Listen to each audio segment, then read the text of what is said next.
Good evening, good afternoon, good morning, good whatever it is, wherever you are, whoever you happen to be, as long as you're human and not a stalker of the night. Okay, you're all welcome. That's fine. Or a suckhead. Or a suckhead. There's all sorts of wonderful terms for these people. Welcome once again to No Nerd Caliber, the show in which you get to find out what various members of our wildly diverse team think about things in nerddom in general. And tonight, what our team is going to be talking about is our top three favorite vampire movies or series, um, and from whenever, from any period in time, all the way back, beginning of the movies to right now. I'm Rodney Brown. I'm the editor in chief of Nerd Caliber, first person shooter on Facebook, Burley underscore adopter on Twitter, and a couple other places.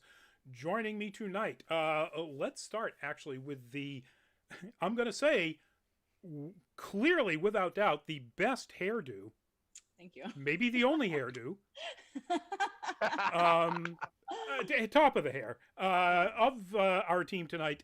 Gogo, if you would introduce yourself. Hi, everyone. I'm Gogo Incognito. And yes, I actually did go for a very, can I say slutty? Sure. Is that a word we can say? Sure. A very slutty secretary or personal assistant from the 1960s. Just consider me one of Don Draper's mistresses. And you can also find, if that entices you, come find me online at Gogo Incognito. I'm very active on Instagram and I'm getting a lot more active on Twitter, where if you really want to see a cute person be really dumb, oh no, not Twitter, TikTok. Come follow my TikTok. And all you have to remember to find me is Gogo Incognito. Yes, I could be the very uncute person who's also really dumb on Twitter because I'm on Twitter a lot. And next would be the man in the high castle. That doesn't actually fit now, does it? Anyway, the man with the cap, Byron, if you would. Hello. Greetings from Pennsylvania. It's your boy Byron D0, aka real name Byron McNeil. I am a.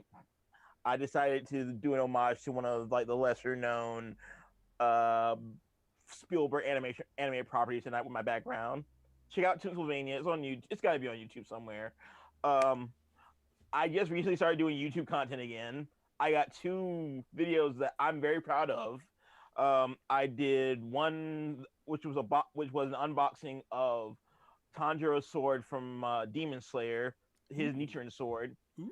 It's really nice. I'm not gonna do a plug for anything, but it's cool. Well, you gotta tell us where the YouTube channel. What's the name of the channel?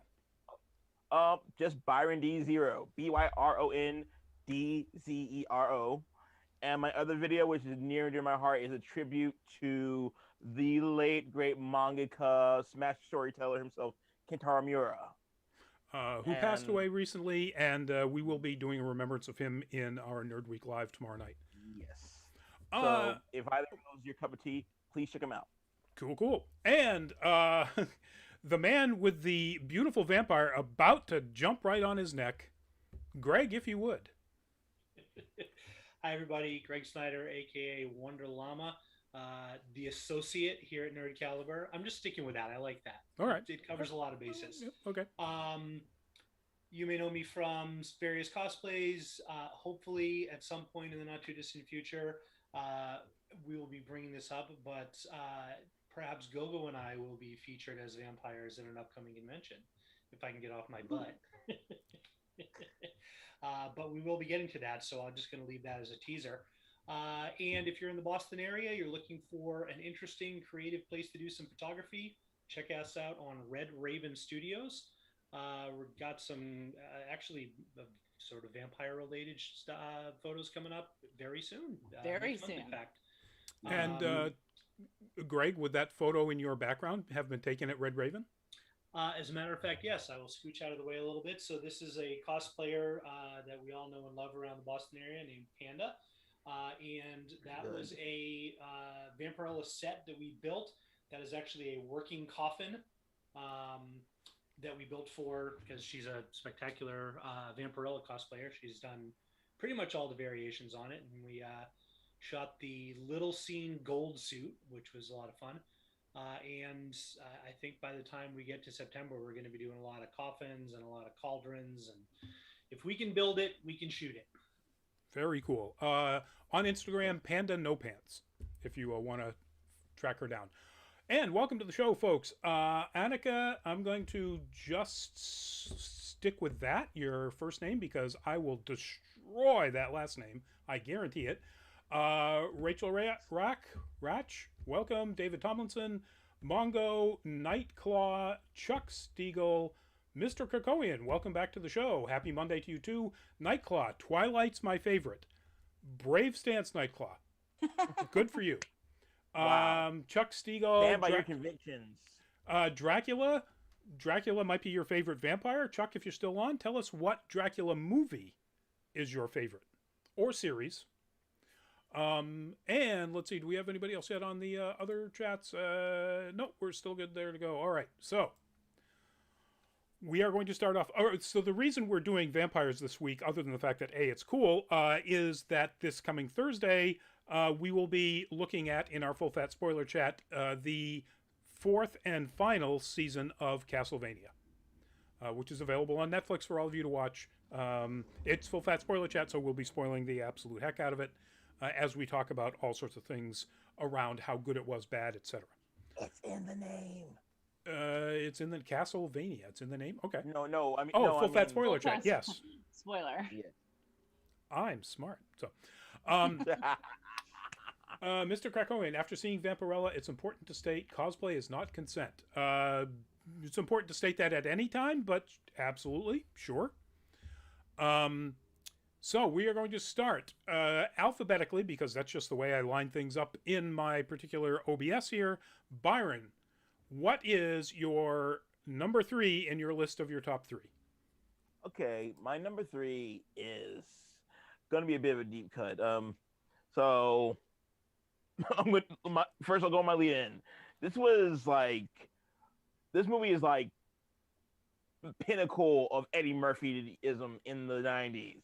Like, this was like, before he started doing like the neutered family films that he does nowadays, he had he had found his niche in the industry, and very few films can really embody the spirit of his career, like A Vampire in Brooklyn, because it's an homage to movies to like the legendary blaxploitation film Dracula in a lot of ways. If you haven't seen that and you love blaxploitation and you love vampires, check that out too. It's a good it's a damn good time. But Murphy plays Maximilian, who is seeking one of his kin, played by Angela Bassett, who this is completely unbeknownst to her. She's had her powers like sealed away since birth, and she's just living as a normal human, which, vampire rules. What are those? And as much as you get to see Eddie Murphy doing all of his different impressions. You get this. One of my favorite parts of that movie was him as the wannabe mobster Guido, who, if there's one, am I allowed to drop the F-bomb? Sure. Okay. YouTube gives us one or two. Okay. there's one line in the police station where like he's holding everyone up, trying to get some recon on Angela Bassett's character, who is a cop, and he's just like, "You tell that fucking cat to shut the fuck up."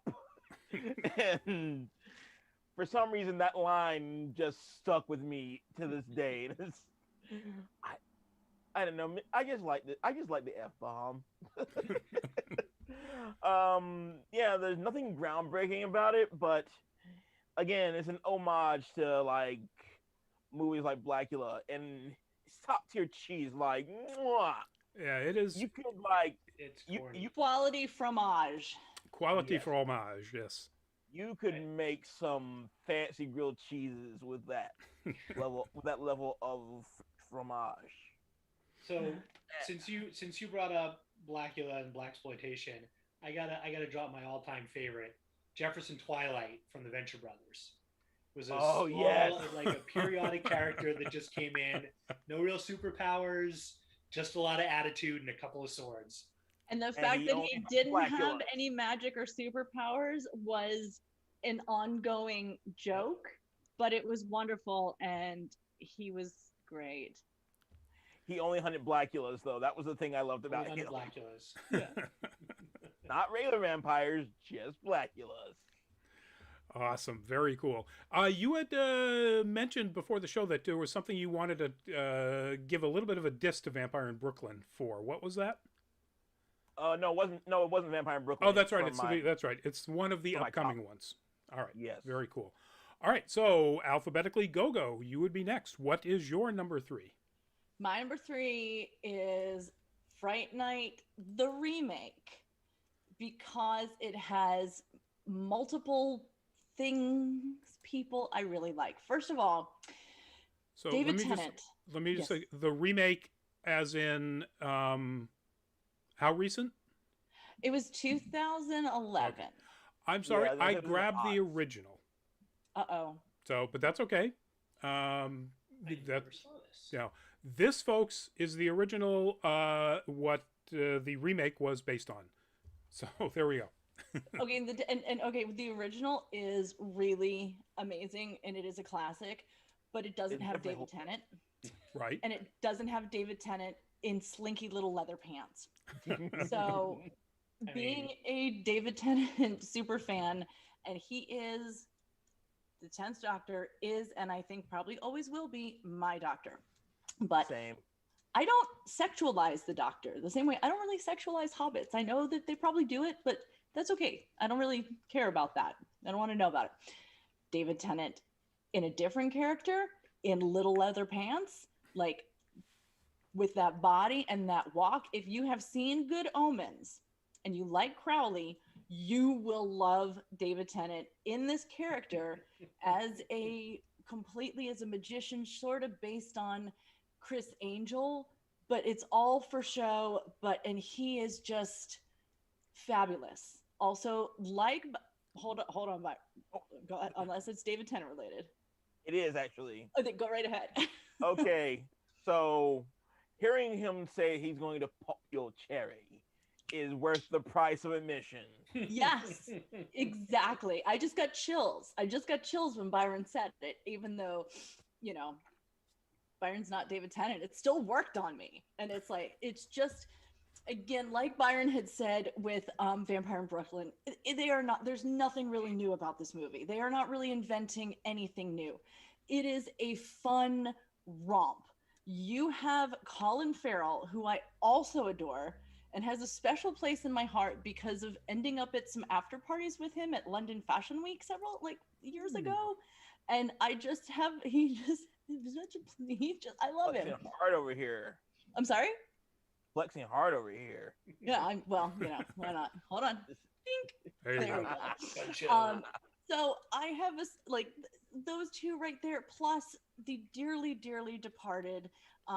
Anton is his first name. He was the young, excellent actor who was in Star Trek. Who helped me with the last name. Anton Belchin. Thank Yes. you, Anton Belchin. He's excellent. He's so good. So you have just like great on top of extraordinary. So Colin Farrell plays this sexy vampire. He is sexy. He's also creepy, like skin kind of crawling creepy. Like, don't leave anyone alone with him creepy. It is effective. And there are jump scares, and there's just this effectively creepy vampire, and it just works. So you've got a plucky hero you really want to root for. You have damsels in distress who really aren't damsels in distress, and they kick ass. I guess we can say that on this show. They kick ass too, as much as they can. And then you have David Tennant as this very reluctant vampire hunter who just ends up stealing every single scene he's in. It's good fun. It's just good fun. Very cool. It's been a long time since I've seen that. I was not as impressed as you were, but I agree 100% with Colin Farrell. It is not a great movie, but if you like Colin Farrell, you love it. If you like Colin Farrell, you may not like him in this. He is literally that creepy. Yeah. And I don't mean as a, ultimately he's the bad guy, he's a vampire, whatever.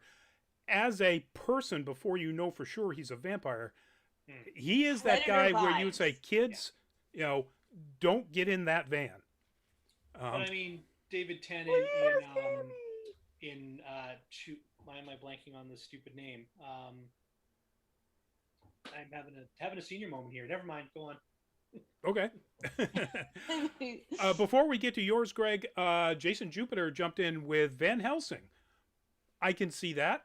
There's a lot of things about Van Helsing, and I'm assuming you're referring to the Hugh Jackman one, that I like. Yeah, that's also a movie I'd call a really good romp. Yep, absolutely. So sorry, my brain just started working again. Kilgrave and Jessica Jones. Yes. I mean, you want to talk super creepy. Yep. Yeah, that is a good parallel. Anyway, not to derail the conversation. No, but, it is a good. People like that can play super creepy and do it really effectively. Yep. Yeah. And Greg, since you're talking, number 3. All right. So just because in so many ways it's the most iconic version of a vampire movie, it isn't necessarily the best one. It isn't even necessarily my favorite one.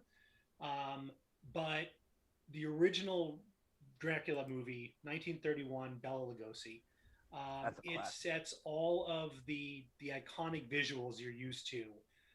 The Transylvanian Count, the high opera collar on the opera cape with the red lining, the coffin opening scene with, the vampire coming out like that. There's certainly been scarier movies, but obviously none of us were going to the movies in 1931 and seeing things in black and white. But if you saw this guy come around the corner on a movie screen in 1931, you probably wet your pants. Chances are pretty good. And he just represented a high mark for portrayals of Dracula. I mean, a lot of great actors have done it since then. Gary Oldman's done an amazing Dracula, completely different, totally different characterization. A couple other folks. Christopher Lee. Who? Christopher Lee. Christopher Lee, yes. Lee.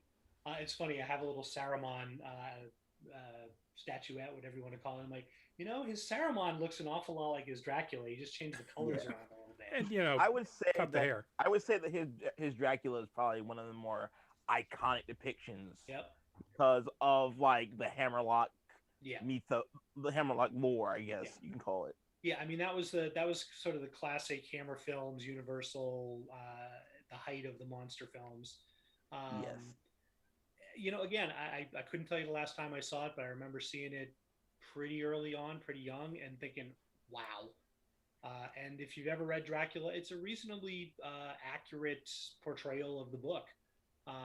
Definitely tones down a lot of the over-the-top sexuality that's sort of implied, but if you haven't seen it, it's worth checking out. Hear, hear. The Children of the Night.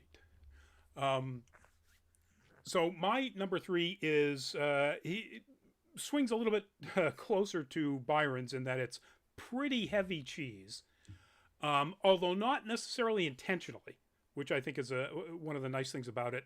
Mine is Life Force. And I'm sneaking this in there because even though people don't drink blood, they are energy vampires and suck the life force, hence the name, out of it. But it's also based on a book by British, sort of sci-fi horror writer Colin Wilson called Space Vampires. And if he called them vampires, then we call them vampires. So from 1985, and you may have heard of this kid that directed it. It's a guy named Toby Hooper. Texas Chainsaw Massacre, Poltergeist, just a few movies.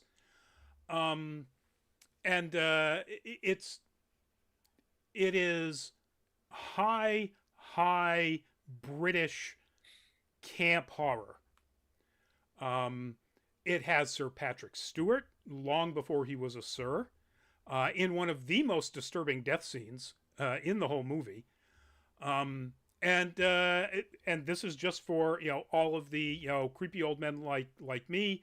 The female character in there is completely 100% naked through almost every appearance of hers in the movie. because she is, as are the guys that are with her that are also space vampires. So it's not just male gaze. There are a lot of naked guys walking around too. So In space, no one can hear you wear clothes. Okay, I was searching for that joke and you got it. I was like, in space, nobody can. So kudos to Nobody can hear arterial spray. Exactly. Completely. And once again, Greg and I show that we share a lot of there's some parts of my brain that are Greg and You Greg. do a much better January Jones than I do. Oh, well, that's good point. So the lead of this movie is actually Steve Railsback, who would go on to become absolutely famous as Charlie Manson in Helter Skelter. And he does a very creditable job. It's got relatively realistic view of what space exploration would be like, with cooperation between NASA and I think they called it the British Space Agency or something at the time, because I don't think the ESA was, well, it was around at the time. But anyway, it's just a lot of fun.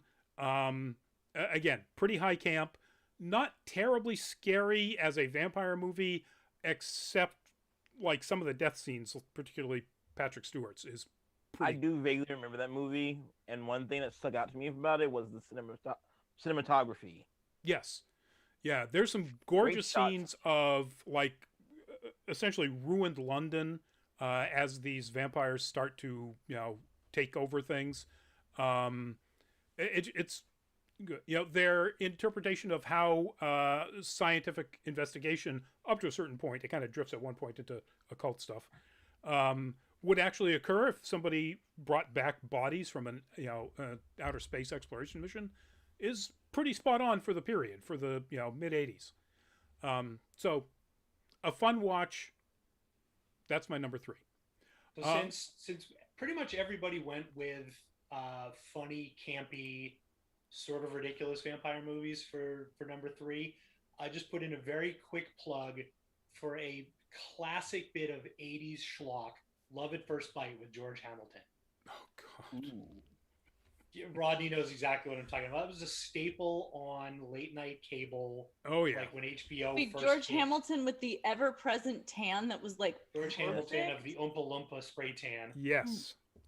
That George Hamilton. I kind of maybe sort of remember that, but If you're looking for memory. a fun movie after a couple of glasses of wine that you don't really need to get invested in, that'll make you laugh sometimes at the jokes, sometimes at the schlock.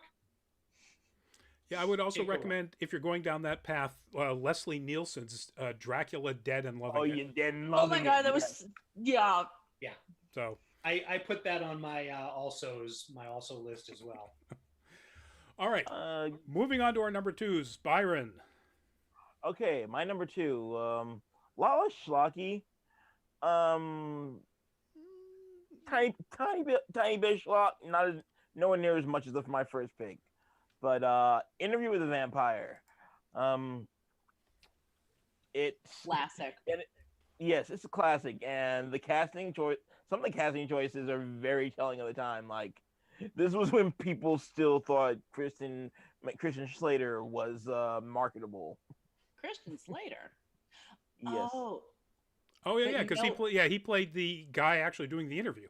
But do you know why he was cast? No idea. Because River Phoenix had passed away. Oh right.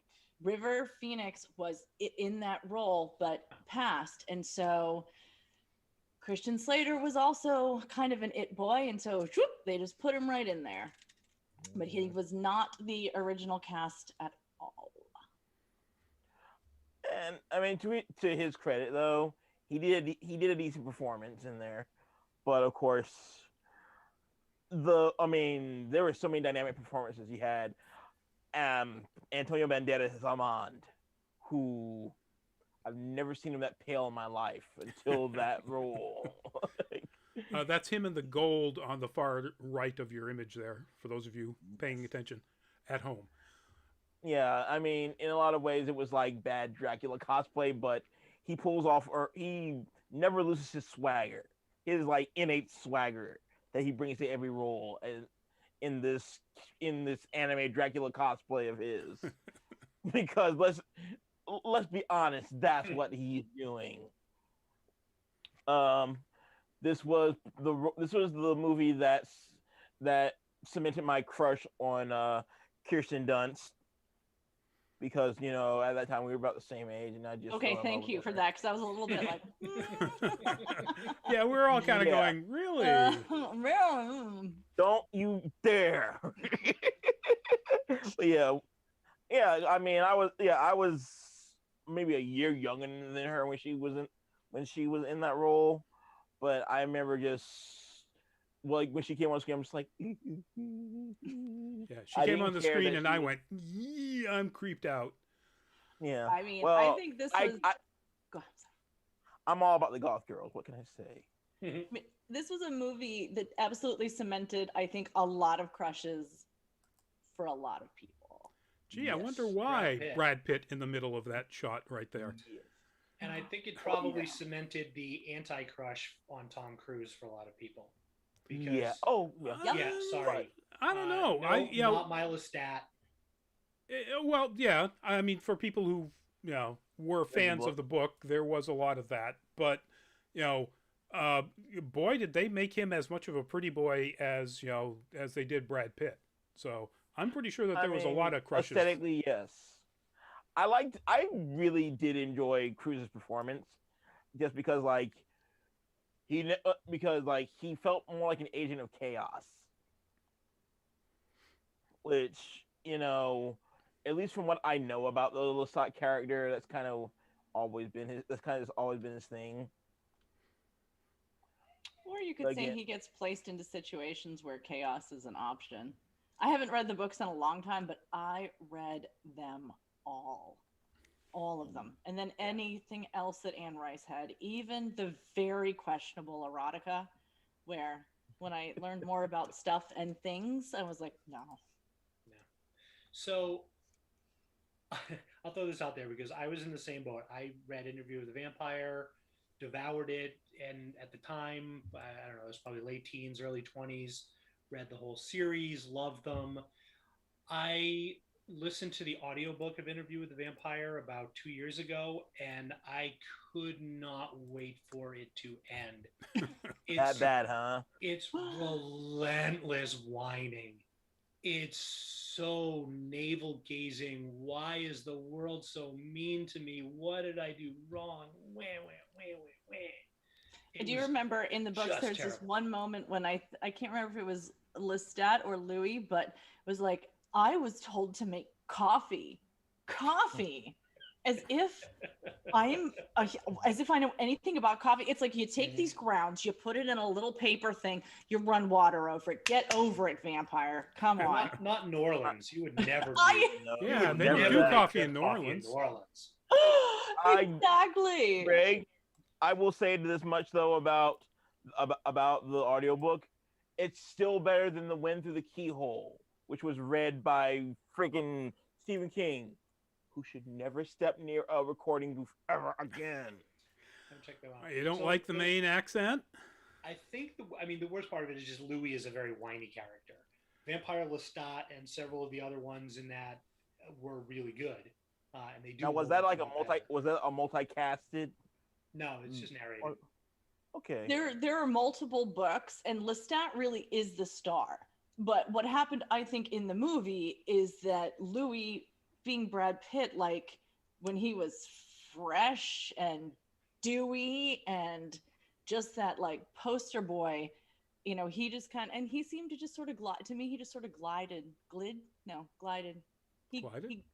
He was really good. No, he just glowed. went through the movie, and he didn't bring that whininess that's so present in the book. There's no like fussing about making coffee or whatever. Yep.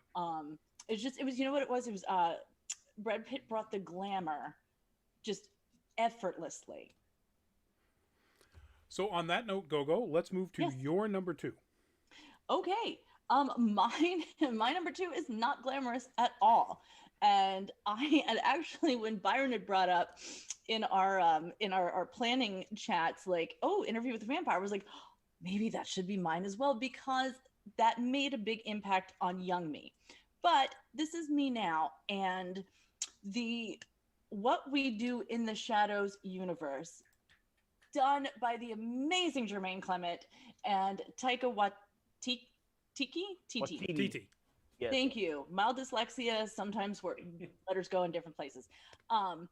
It's just so good. And I'm going to focus on the series, which came after the movie, which is executive produced by Jermaine Clement. One thing that I love is when actors are really good and the directors and writers give them that space to improv, and then you get some things that, unscripted magic.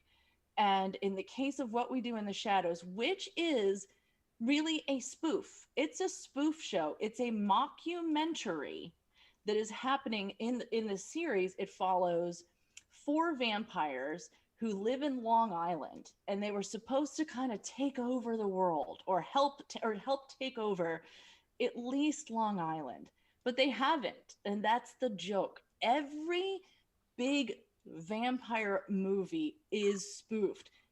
There's, oh, nope, I just thought of something that's actually in the film, but just goes without saying that you will find, if you are a vampire movie or series fan, you're going to be like, oh, I know what that is. Even in the very first episode with the rising from the coffin, with much gravitas, that does not go well. And it's hilarious. And I have to give some focus to the show as well, because while the movie was excellent and I've rewatched it too many times, there are no female characters except for a quick cameo by a police officer. Whereas in What We Do in the Shadows, the TV show, one of the main characters is female, and she is excellent. Excellent. Not to mention drop dead gorgeous. And gorgeous. And hopefully in a few weeks' time, you will see this. Working with, I don't know where he is, Greg. Diagonal to your... There we go. I'm just going to jazz hands it. Greg and I are going to bring Nadja to life. And then at a con, we will be bringing you Nadja and Nandor. And Nandor is my favorite character. I don't know. He's just, but everybody is wonderful. Matt Berry as Laszlo, oh my gosh, probably delivers the best lines, the best ad libs, just absolutely incredible. It is so fun. And if you're like, well, this is kind of hokey, either you haven't given it enough time or you're just not smart enough to get it. Two things to follow on to that. One is you'll get to see that female cop from the movie in Wellington Paranormal, yes, the series that is finally reaching the States about the police officers in Wellington, New Zealand, which is where the movie takes place, who have been assigned to investigate these weird things that are happening in their city. And two, in sort of reference to my number 3, there is in fact an energy vampire in the series. Yes. Yes. But he is literally the energy vampire, as in the person who jumps into a conversation and kills it instantly. And basically Cliff Clavin. Worse. Much worse. Because people actually can have a conversation with Cliff about his, foolish amount of trivia and so on. You can't with this character. You literally, if you start interacting with them, you will lose every sense of energy and willingness to live, practically. And they nail it. It is hilarious. Yes. The bit that absolutely crushes that, as much or more than, I mean, there's so many good ones with him. But towards the end of the second season, where he meets an internet troll that turns out to be a real troll, and he talks for so long, the sun comes up and the troll turns to stone. Yes. The bloody troll can't escape. That's, yep. Yeah, he gets into, the energy vampire is feeding off troll comments. Like, he's trolling people until he meets his match. And then when he meets him, turns out that troll is actually a real troll, and it's great. And then not just vampires, we actually have in the show as well a human who serves as Nandor's familiar. And there's this ongoing thing that the character whose name is Guillermo is doing this so that Nandor will turn him into a vampire. What we learn from this universe in general is that vampires, they generally want to keep that sort of slave labor. So they're very reluctant to actually do the deed and turn someone into a vampire. But our Guillermo, he's very special. He's not just any human. He's actually a descendant of Van Helsing. So danger and hijinks ensue. And I don't want to spoil anything else for you if you haven't seen it, because this is not the spoiler show, but we will be talking about it, I'm sure, when the season comes back. But it's also, there's representation. Basically, everybody is bisexual or pansexual. There is an orgy scene where that is kind of just out there. And then also, it's basically talked about as if it's no big deal, which is how sexuality should be. So I love that you have representation in terms of race, a little bit more with gender, I guess. Put some more women in the show. Jermaine, please. Come on.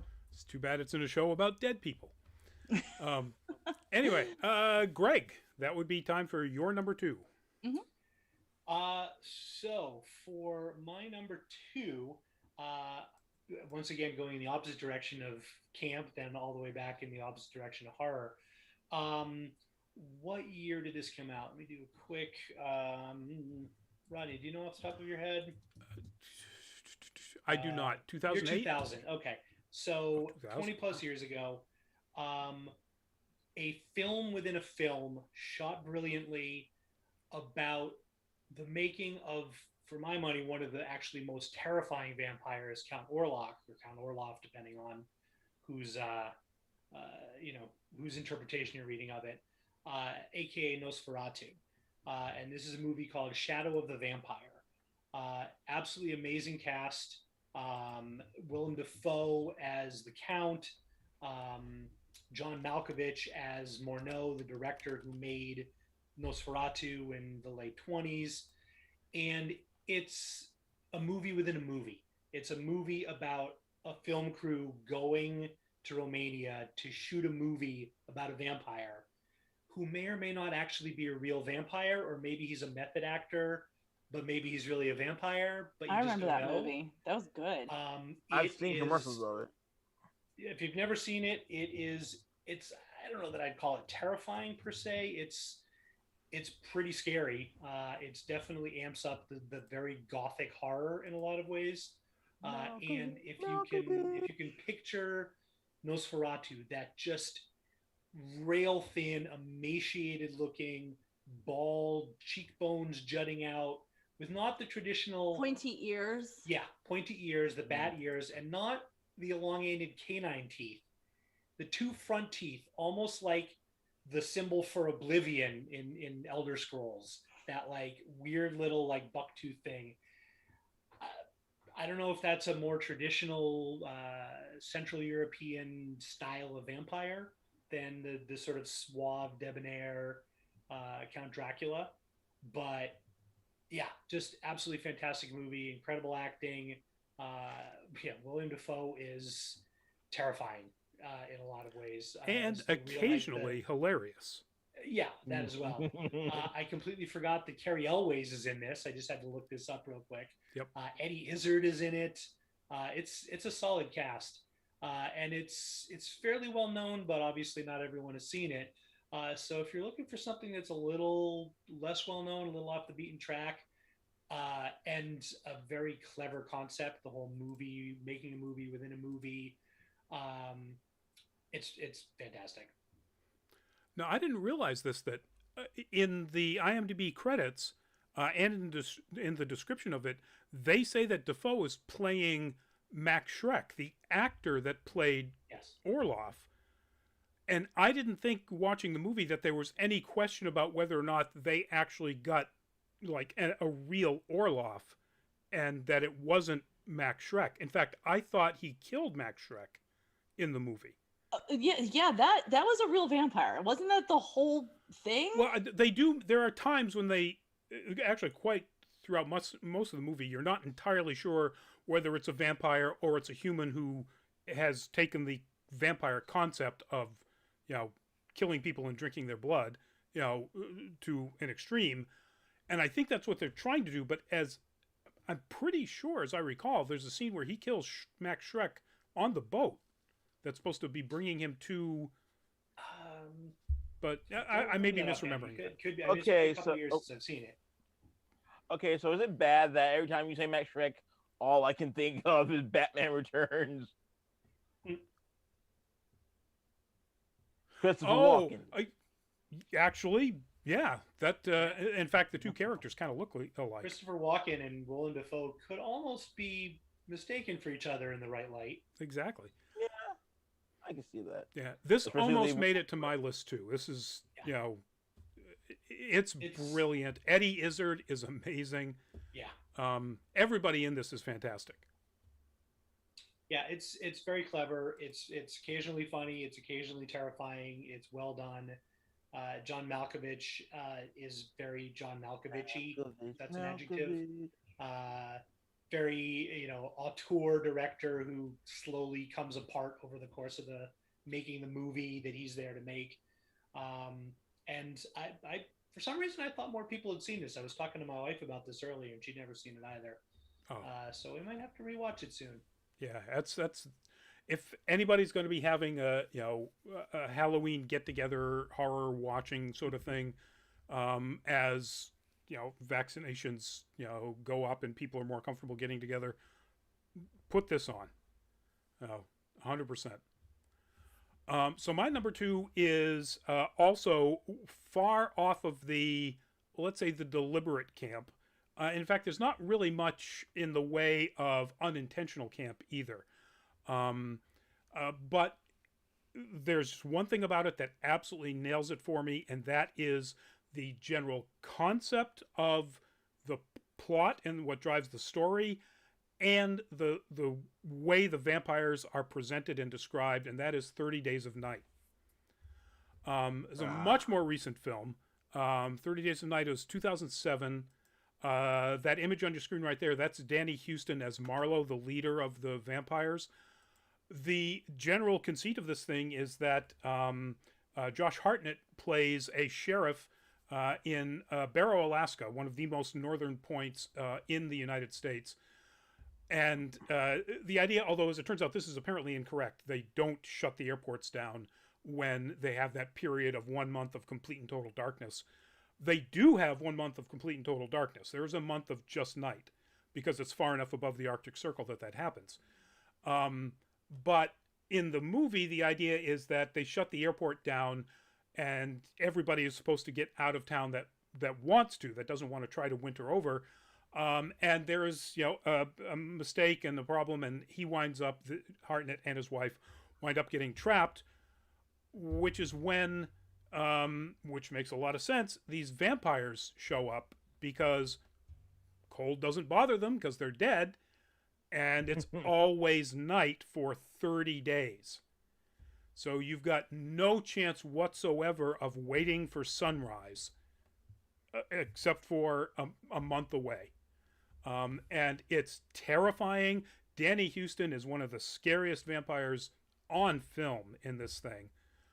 I still get chills at the scene where he is sort of terrorizing a woman who he's about to attack, and she says, please God, and he says in this amazing accent, I don't know where he dug this up, he says, God? Then he just kind of looks around at the rest of his vampires and he just goes, no God. I'm like, yeah, okay, I'm an atheist, and that scares the hell out of me. It's dumb in many cases. It drives a badly paced plot with dumb decisions, as is the case with almost every horror movie. I mean, to be sure. It wouldn't be a horror movie if people didn't do stupid things and go in the room they weren't supposed to or whatever. Yeah, exactly. That's just wouldn't be any fun. Right. But it is also absolutely terrifying. Manu Bennett is in this. I forgot all about that. Really? Ben Foster in a wonderful Ben Foster's, off his meds again performance. That is absolutely fantastic. Will make you completely forget the angel in X3. Just really outstanding performances in some cases. Hartnett is Hartnett. He's a pretty boy action star.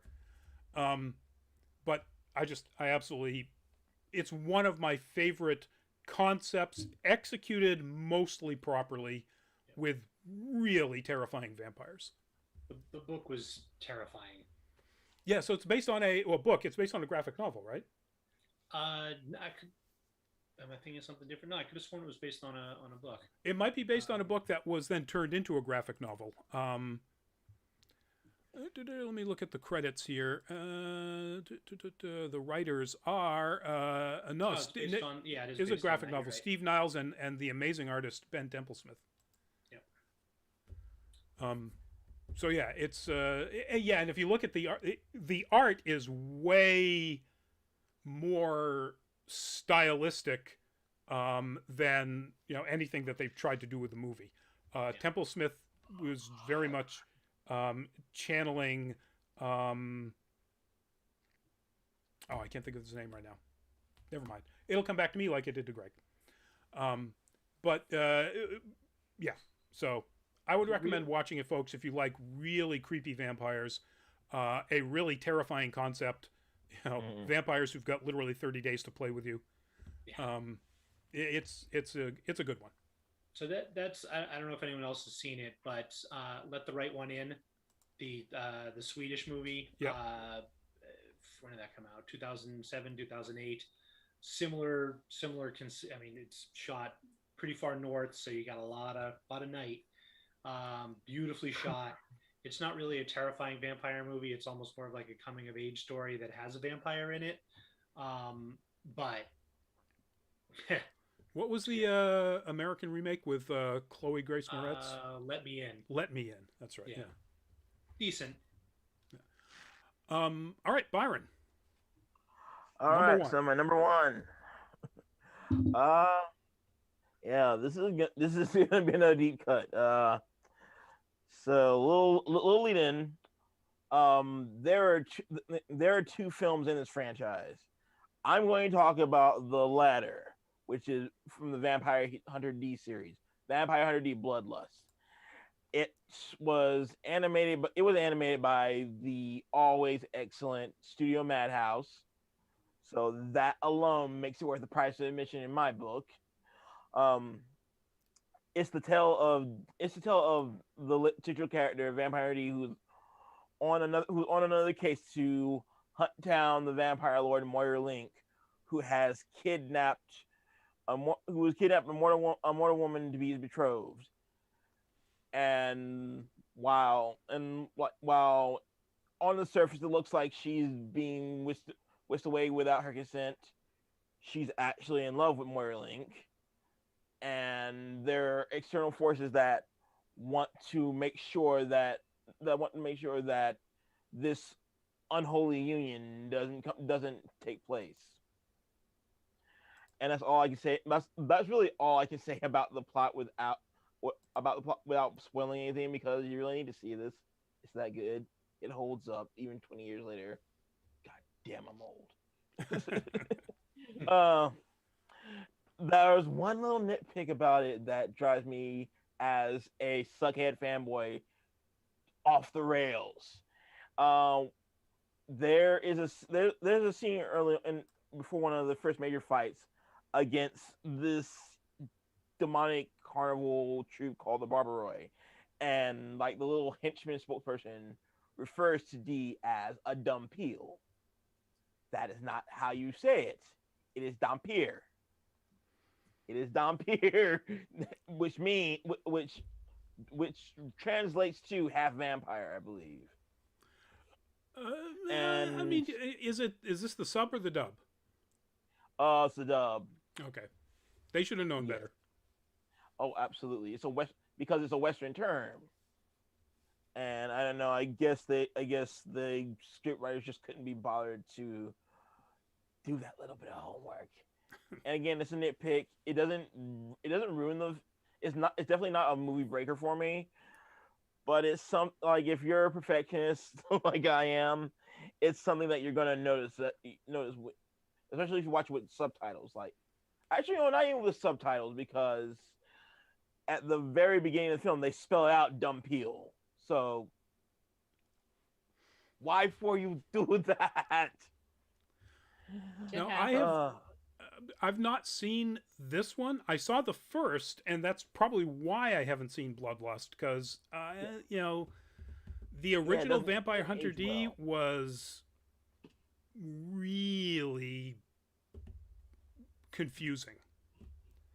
Yeah, it was. I couldn't tell you. The only thing I remember from the first one is the villain who was named Magnus Lee, who didn't have a very impressive look to him. And that was the thing, like, it definitely had like that early 90s, late 80s anime aesthetic. And it, for some movies and some shows, it holds up. But compared to Bloodlust, absolutely not. Yep. And since there's no real interconnecting narrative between the two films, you're not obliged to watch both. You can just watch the superior one. Gogo, I think I cut you off. Did you? Oh, maybe not. Okay.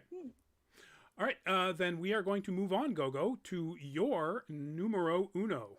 Okay, while I picked what I called a romp, which isn't necessarily a good movie, and I picked something that's very, very, very smart, but may come off looking kind of schlocky, it isn't, I promise. My number one is a time capsule that absolutely personifies a whole vibe of the 80s, and that is The Lost Boys, starring Kiefer Sutherland, Jason Patrick, the two Coreys. And if you have no idea what I'm talking about, then you're a baby. You're a baby. And that's great. And we cherish that. And you get to experience all this great 80s classic stuff for the first time. And I kind of wish sometimes I could too. But The Lost Boys, it was, for me, it wasn't just a movie. It was, again, it was a vibe. It was a mood. I looked at Kiefer Sutherland and his whole crew, Billy Wirth, Alex Winter. Oh my gosh. Alex Winter. Uh-huh. You forget that Ted. Wow. Did more than two movies. Ted was in this movie. And it's just, I was like, it wasn't, I want to be a vampire. It was, I'm going to be a vampire. Like, I will find a way. Something will happen. If I just, other, young gals maybe dreamed of a pony or boy bands or this or that, I was like, please, a vampire, come suck my blood so I can wear goth leather stuff too. I learned I can actually dress in that, but then that was my aesthetic, was how much can I get away with looking like this, which was my entree into goth world in Philadelphia in the early 90s. It was wonderful. It is a fun movie. It is considered a black comedy horror, meaning there is meant to be a lot of stuff in there that's funny, and it's not scary, but it is a classic. The music, iconic. If you've ever seen the meme of David Duchovny as Fox Mulder, and instead of "I want to believe" in the background, it's a nearly naked saxophonist, and it says "I still believe." That nearly naked saxophonist, who's in the movie for all of like a minute and a half, completely that, like, yeah, I'm sorry? Less than that, I think. Oh, I mean, this was meme before there were memes. This was, again, and the music, it holds up. It absolutely holds up. The movie is fun in the way that those 80s comedies were. Give it a watch if you never have. If you enjoy The Breakfast Club or or any of those, this is slicker, sexier, cooler, Mm-hmm. but it is quintessential 80s. And It is. I could I probably will. do. Yeah, go ahead. I would definitely say, like, if John Hughes had ever made a vampire film, It's this Joel it would be. Schumacher. Yes, I was going to say, if you, Well, yes. I've got the image up on the screen. If that doesn't tell you that this is a Joel Schumacher film, nothing will. It really does. I completely forgot that he made this. Wow. It is it's my 80s. It's my 80s. So it's It is peak Corey's. Yeah. It is peak Kiefer. Mm-hmm. God tier mullets. God tier mullets. That's true. Yeah. I mean, you could sort of almost put it in like the same broad categories like Gremlins and Beetlejuice. Yep. Some leaning more into the comedy, some leaning more into the horror. Yeah. But from that late 80s, early 90s horror comedy, yeah, Lost Boys was it. As soon as you said Beetlejuice, my mind just went. Yeah, just had a very twisted idea. Lost Boys the musical. It could work. It could absolutely work. I mean, wires and I mean, All this John is the Hughes. thing. Is that style, the vampires, and even the mullet, they still look awesome. That was some timeless badassery there, and that's why it's my number one.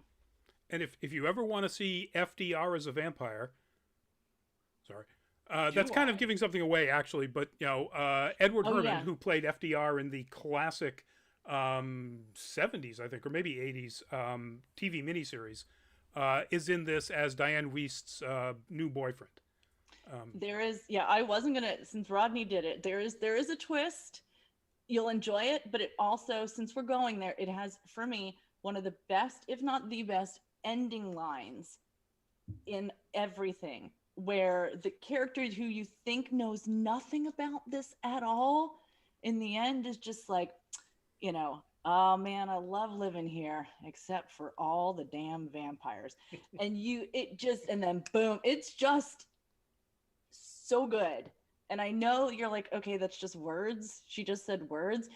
If you watch it, you'll get it. I hope you enjoy it. It's a lot of fun. Greg, numero uno. I'm going to have to circle back on What We Do in the Shadows. Loved the movie when it came out.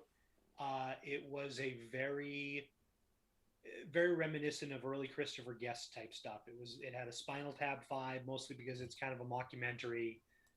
Pick a subject, gently satirize it. You can like your characters without making them terribly, sympathetic per se. Well, Taika Waititi in that is pretty sympathetic because he's a badly put upon vampire, but just like a brilliant thing that you'd never seen before. I mean, who knew anything at all about? Oh, there you go. So just as a quick side note, the image Rodney just put up, the vampire in the middle is very much cast from the Nosferatu, Count Orlok style, not the suave, debonair Romanian style. And much as Gogo said, I mean, the movie was fantastic. If it comes on cable, I will watch it anytime it comes on. Love the hell out of it. But yeah, for me, I got to go with the series as well. It took everything that was great about the concept, transplanted it to Staten Island, which is so New York, but it's so not Manhattan, New York. It's so everyday, uninteresting. I mean, you think vampires, you think ruined castles in Transylvania and New Orleans. New Orleans, Yes. exactly. Right. This is the most quotidian, Staten Island, you think of day-to-day. Ben Affleck and Pete Davidson. Exactly. Funny as hell. I've loved Matt Berry forever. I was a big fan of the IT Crowd, and he was very funny on that. And as soon as I saw that he was going to be in this, I knew it was going to be good.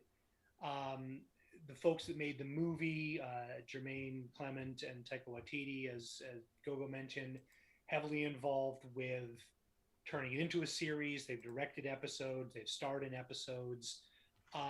Season 3 is coming out fairly soon.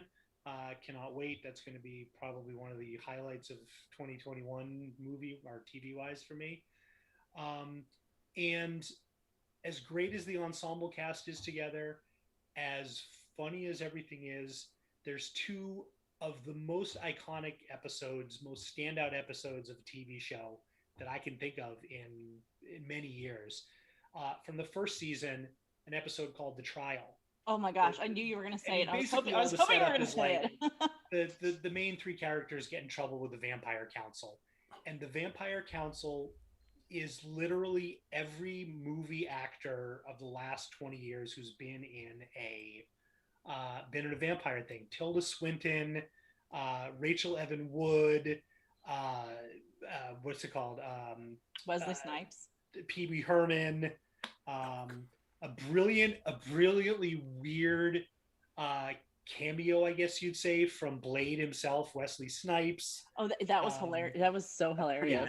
And a whole joke about not being able to get Brad and Tom because they were too highfalutin to come to the Vampire Council these days.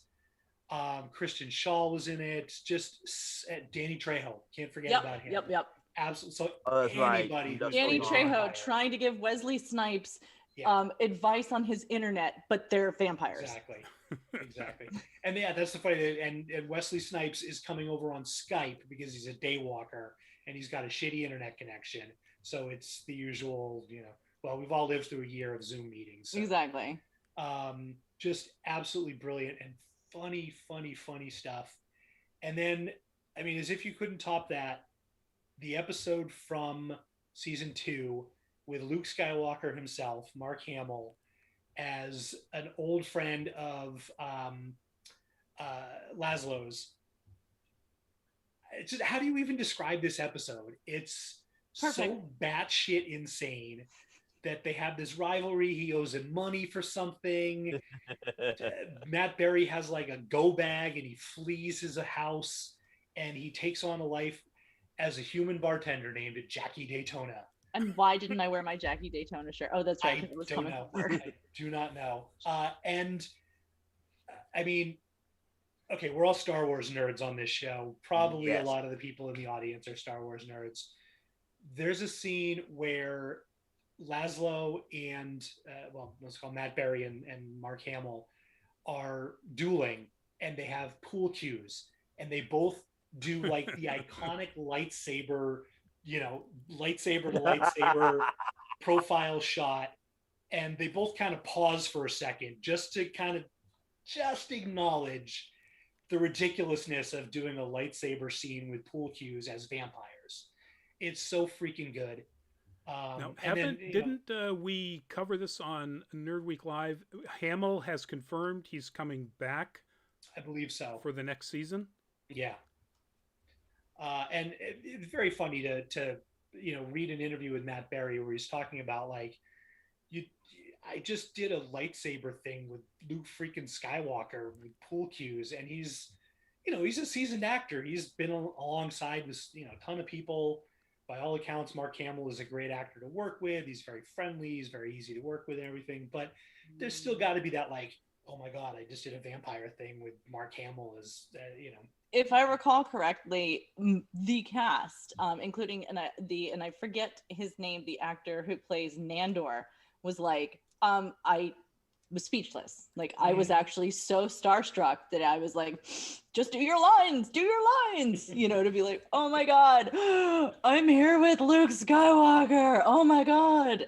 So yeah. So it's obviously several of us are big fans.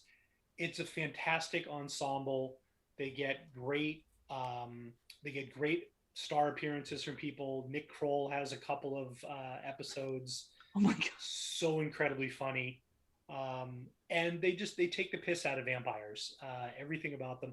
And I'm sorry, it'd be remiss to talk about this series without saying what an incredible job Doug Jones does in several episodes in the first season.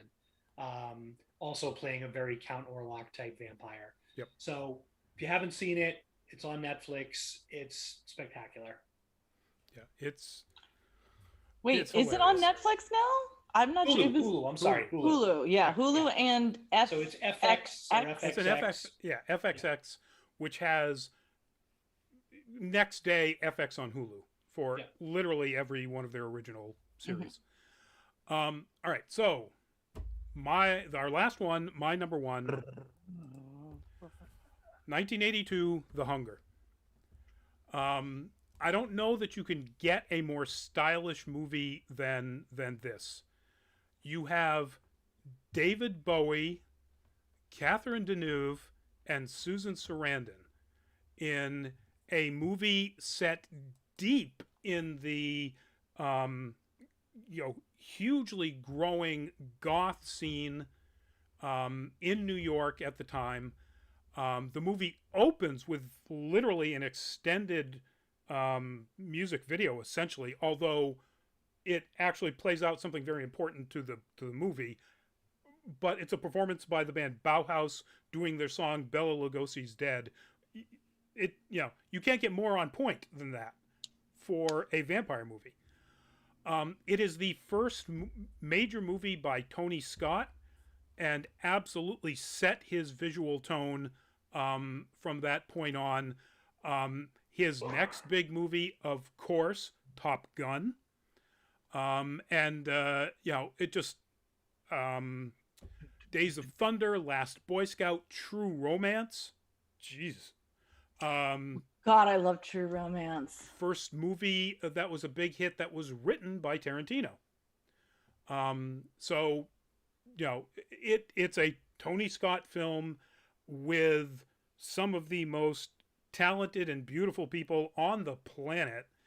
And it is an excellent vampire story told more from the sort of psychosexual aspects of the vampire lore, which is a deep part of the vampire lore completely, than it is so much of a horror story, although there are some fairly scary elements to it. It's beautiful to look at. It's beautifully shot. It's incredibly acted. It's barely over 90 minutes, which I didn't realize until I just looked at the IMDb listing. It's 1 hour and 37 minutes. So it's an easy, quick watch. And I can't recommend it highly enough if you haven't seen it.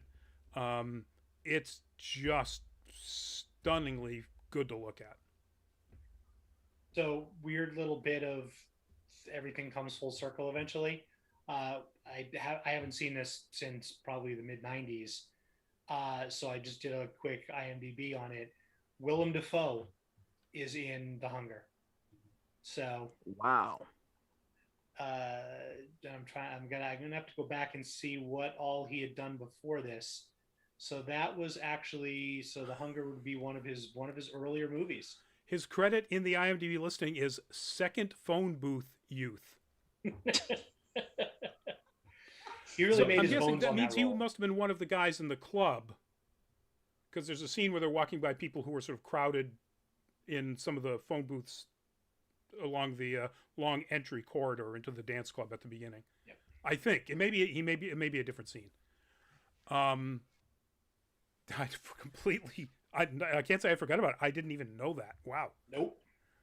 And I love the fact in the credits here, it lists Bauhaus disco group. I'm sure you can call that a disco, but okay, sure. Anyway, folks, that is it. That's our list. That's our show. You've got an awful lot of things that you can go watch if you haven't. High recommendations from all of us, from Wild Camp to Absolute Terrifying and everything in between, to High Concept. Go check these things out, folks. Next show tomorrow night is Nerd Week Live, our weekly wrap-up of nerd stuff that has happened in the previous week. Of course, there's a ton of stuff that's already dropped, and just earlier today, they're still calling it a teaser, even though it's a 2-minute trailer-length teaser for Eternals. That's going to be right up there at the top of our list. And a whole bunch of other cool things to talk about. Our Thursday show, as I've already mentioned, is Full Fat Spoiler Chat Castlevania. 4th season and final season is what we're going to be talking about. And next Monday will be Anime Octane. And though I haven't pinned it down yet, I'm pretty sure we're going to be doing the currently airing To Your Eternity. And I know we're supposed to hold off on this sort of stuff, but if you haven't seen that, folks, start now and get tissues. I will not be watching it. Thank you. Well, not in cheesy, terrible, tugging of the heartstrings kind of schlock. It's beautiful. It is sometimes terribly, sadly beautiful. But anyway. I still won't be watching it until I have space in my heart for that, because in 2020 the space I had for taking in beautiful but sad stuff went blink. Yeah, absolutely understood, and that's a good point. Yeah, it's not. Are we talking Grave of the Fireflies sad? No. Close. Well, I would say not, because Grave of the Fireflies is right out of the gate. It's absolute inevitability, and that's both very sad and very depressing. Very depressing. This is more individually sad moments, but with potentially, because we haven't seen the ending of it yet, all of it paying off in some sort of way that isn't ultimately sad. You know that Grave of the Fireflies, you're not getting out of it. Nope. Another one I have not watched. Yeah. That. Do not go to the opposite end of the Ghibli spectrum. Watch Totoro. It's we own all the whole set. I've just peeped a little bit of plot and whatnot, and heard stuff and things of. I've never finished it. It remains. Yeah, I can see not getting through it. It's amazing, but it's one of those things. After you watch it, you just have no emotional anything left. You're wrung out like a dish towel. Yep. Anyway, that has nothing to do with nothing at all. Sorry. Other than the fact there's that no vampires in that either. No vampires. It is an anime, and that would make it appropriate for Anime Octane. But that's not what we're talking about. We're talking about To Your Eternity. And so we will see you folks ideally at one of those upcoming shows. Before we do our goodbyes, I'm going to bring up our plug for our Patreon, patreon.com/nerdcaliber. If you go there, we've got 2 very low dollar tiers. That's it. So that you can basically help support us as we do more things like this, and cons coming back.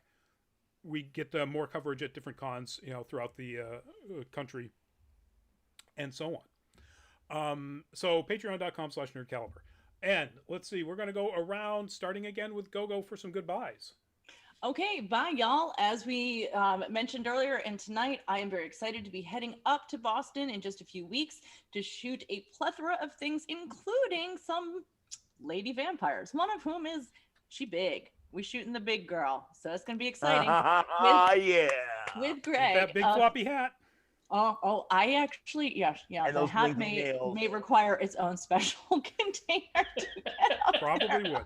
I might have to ship it to you, Greg. We're going to talk about it later. So, from talking about Lady D, we go to Byron D. Give us a goodbye, Sounds Byron good. D. Okay, yes. Byron McNeil, aka Byron D0. I'm back at it in my YouTube game again. Hopefully, I can stay consistent this time. I'm working on a 2 video a week schedule. It'll mostly be me just doing drawing and talking over them, talking about life, the universe, and everything. Cool. Byron D0 on YouTube. And Greg. Good night, everybody. Thanks for staying with us tonight. Hopefully you got some interesting ideas for some cool vampire TV and movies. I now have to go find the list that we made before the show and queue up a couple of those that I haven't seen since I had hair. So a very long time ago. But we will see you all either tomorrow or Thursday or at another show soon. Awesome. Thank you, folks. Thank you, everybody in the chat, for your excellent comments. I'm glad everybody has opinions about movies that they like, vampire movies that they like, and feel free to weigh in on Anime Octane next week or our next No Nerd Caliber. And we'll see you at another show upcoming. Stay safe, folks.